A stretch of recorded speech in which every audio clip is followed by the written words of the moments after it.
درود بر شما دوستان گرامی. ما امروز اومدیم که در مورد یه سری شایعات و اخباری که جدیداً در مورد مپ GTA VI گفته شده رو برای شما دوستان گرامی بازگو کنیم و بررسیشون کنیم. و قبل از هر چیزی ویدیو ما رو لایک کنید و کانال ما رو سابسکرایب کنید.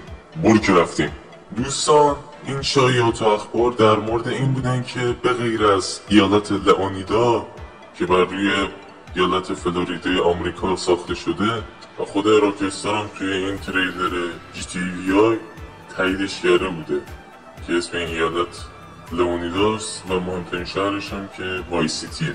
خب دوستان گفتن که به غیر از لئونیدا قراره 3 تا جزیره دیگه هم باشه که یکی از اونا الهام گرفته از کوباست، اون یکی الهام گرفته از باهاماست، ولی اون جزیره سوم هنوز مشخص نیست از کدوم الهام گرفته و فقط میگن که جزیره سوم هم در کاره.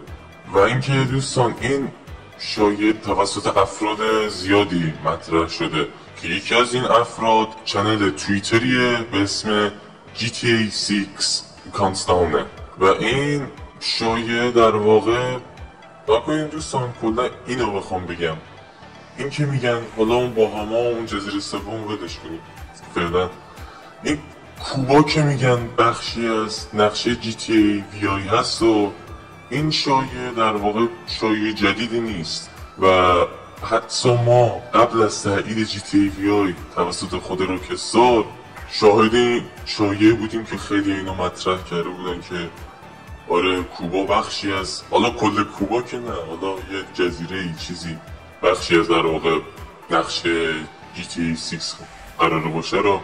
و این شایعه همیشه من خیلی خوشحال میکرد و اینکه این شایعه مطرح کردن که باهاما و اون جزیره سومی که معلوم نیست بر چه اساس و هویتش چیه رو مطرح کردن، این خیلی منو بیشتر خوشحال کرده و امیدوارم که این شایعه به حقیقت بپیونده و اگه این شایعه به حقیقت بپیونده GTA VI نشون میده که 100 برابر فراتر از انتظارات طرفدارا پیش رفته و ما کم بازی رو میبینیم که خیلی 100 برابر انتظارات طرفدارا باشه.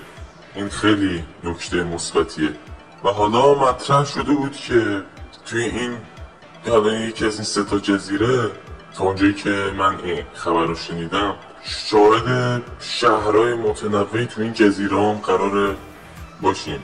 ولی دوستان قبل از این که ویدیو رو به پایان برسونم در مورد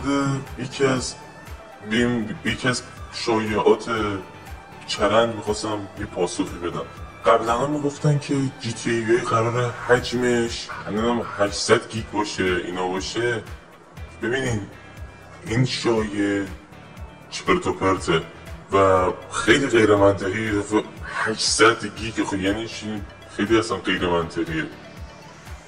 ما اصلا تو الان بازی رو ندیدیم که حتی نزدیک به این رقم باشه. یعنی ما بازی کمی میبینیم که حتی 200 گیگ باشن، کمتر بازی میبینیم و حالا GTA VI هم ممکن 200 گیگ یا بیشتر باشه ولی دیگه 700 یا 800 گیگ دیگه اقرابه. خب سپاس از شما که این ویدیو رو دیدین و تا درود دیگر بدرود.